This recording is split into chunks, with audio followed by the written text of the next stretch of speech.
Season 17 just released in Sea of Thieves, but I'm guessing that half of you didn't know that or don't care, which honestly I don't blame you for. SOD is not in a good state right now, and if I'm being honest, I'm tired. The constant decline of server stability, player interactions, and worthwhile content has been excruciating to the game's health. Now, I'm not just going to trash talk the game, but it's about time I make a proper discussion video about the game's directions.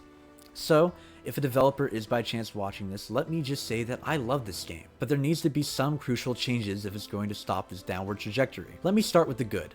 Within the last few months, the team has officially acknowledged many of the issues the player base has with the game's direction. In return, they've promised some good faith actions like working on 110 FOV, releasing private servers, and the best thing by far, removing the NDA on Insider.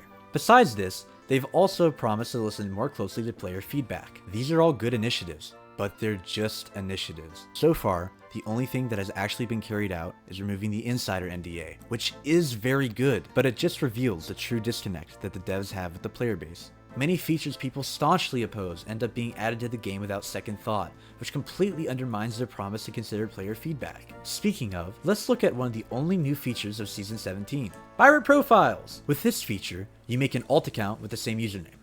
That's it.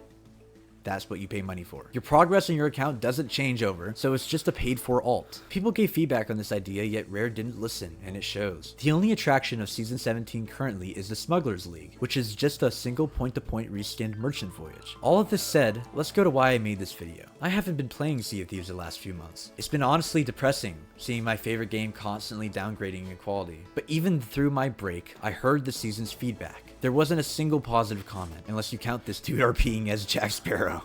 Everywhere I looked, I saw people betrayed as their concerns got ignored. Even the most basic bugs and difficulties in this game are put aside. The quality control has been completely lost for Sea of Thieves. Obviously, the player count has been taking a hit recently. The seasonal launch player count was so low that it didn't even break the weekly record. If these weren't enough indicators of the game's health, Hippo and Falcor are bad-mouthing the game. If that isn't an indicator of a global economic downturn for SOT, then I don't know what is. Okay, I'm sure you get it. You're part of the community too, but what can be done to fix this? Firstly, we need a proper feedback channel, where we'll be heard and influence the game's trajectory. Old school RuneScape has an amazing system for this, where every piece of content that comes into the game is voted on by the community. The devs also interact with the community constantly, and are always open for player feedback. Not only is this game older than your childhood, but it also just broke its all-time player count.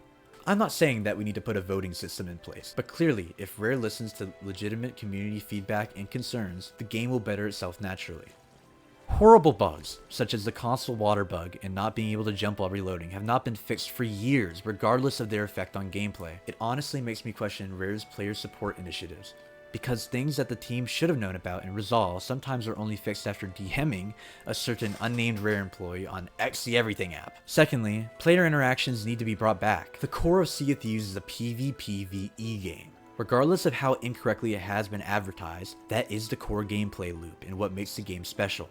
When Hourglass was introduced, it started a problem that would only get worse as the game declined in popularity. When two Hourglass boats fight each other on a server, they take up 2 of the server's 6 available ship spots. This means that people looking for action in PvP now have less player interactions. This wasn't a huge deal until voyage diving was introduced. This completely killed adventure. Now the meta is to vote down a voyage, complete it, turn in your loot, then dive to the next server. This would be amazing quality of life for PvE if it didn't completely impede the other half of the game. Now the grand majority of boats you find on a server are about to dive away from you, whether to fight cheaters in Hourglass or to do a voyage with prehistoric game mechanics. Servers aren't alive, and it's not just me that thinks this. Besides the hit in game quality and player numbers, even the game itself now seems dead. One way that could help resolve this, specifically with Hourglass, is making Hourglass not count to the server limit.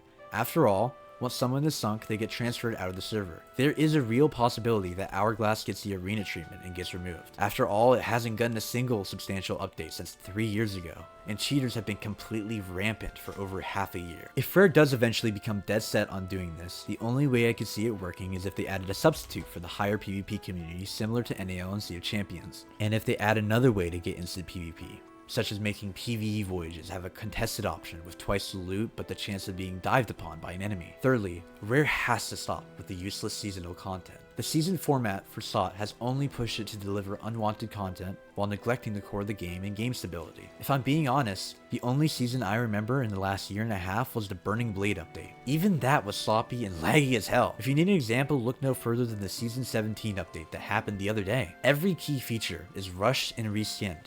The voyage is a copy of a merchant quest. Even the treasure is just reskinned loot and trinkets. I believe the system of seasonal updates has only pressured the dev team into making poor game decisions and disliked updates. I don't hold any hope that SOT will return to its peak as a cultural phenomenon, but I really do wish it could at least start rebounding from its current state. Cause whoa mama, it's bad right now. If they do end up releasing a Sea of Thieves 2, I beg that they learn from their mistakes with this one.